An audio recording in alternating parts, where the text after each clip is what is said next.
Ég held ég fari ekki í það í þessum fyrirlestri en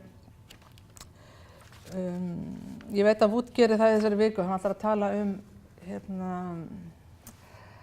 á hvernig hátt kynlífsiðkun sjálf getur haft jákvæð áhrif á heilsufarið. Við hugsum stundum hvernig slæm heilsa getur kannski haft áhrif á kynlífið, en við getum líka snúið við og skoða, og það farið að skoða betur hvernig það að iðka kynlíf, eiga nánar stundir, getur hjálpað fólki bæði að höndla betur sjúkdóma, upplifa sterkara samband og jafnvel hjálpa þeim í bata, í sjúkdómsbata. Það getur bætt meðferðarhæfni og fleira og fleira.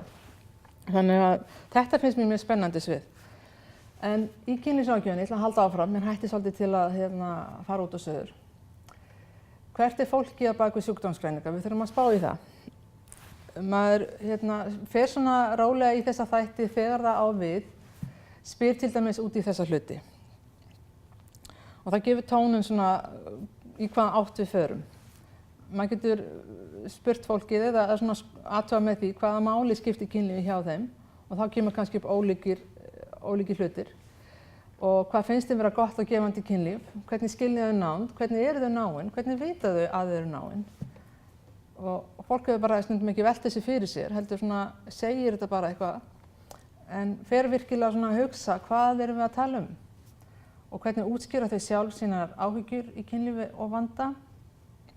Hvernig var kynlífi áður en viðkomandi greindist með þennan sjúkdóm eða veikindin komið til sögunar? Og hvernig hafa þau höndlað fyrir togstreitu og erfiðleika? Þetta það getur verið gagnlegt að vita hvernig þau hafa höndlað fyrir erfiðleika. Dregur annar sig bara í hlé og sleikir sárin þannig, eða þegar þau ræða saman geta þau þá hlustað.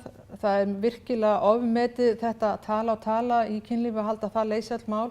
Stundum tala fólk til þess að forðast hluti jafnvel. Það getur líka verið. Heldur að það hefur gert allt sem það getur, en það hefur ekki hlustað þá. Það hefur,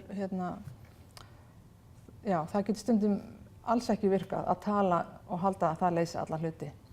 Og svo að skoða bara hvernig sambandi er í heild sinni. Hvenær er ekki ráðlegt að bjóða kynlífsráðgjöf? Ég hafði skrifað það sem punkt hérna hjá mér. Til dæmis ef viðkomandi er að sigla í geðrofsástand, eða ef að heilbrigð varnarviðbrögð eru það ekki lengur, heldur hafa þróast út í mjög veikburða eða jafnvel frosin viðbrögð, eins og kannski vegna kynferðisofbeldis, sem getur svona gert viðkomandi svona útsettari fyrir sexual combat. Ég kann ekki gott orðið yfir það á íslensku, svona eilífa togstreitu í kynlífi. Og ef maður ræða þroskahamla einstaklinga eða ef viðkomandi er með svæsið ómeðhöndlað þunglyndi.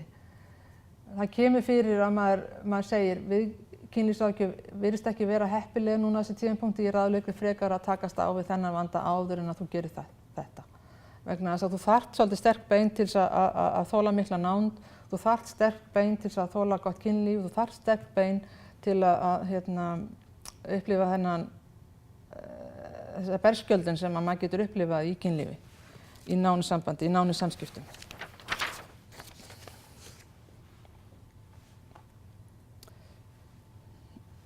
Já, ég vona þetta að gefa ykkur einhverja hugmyndir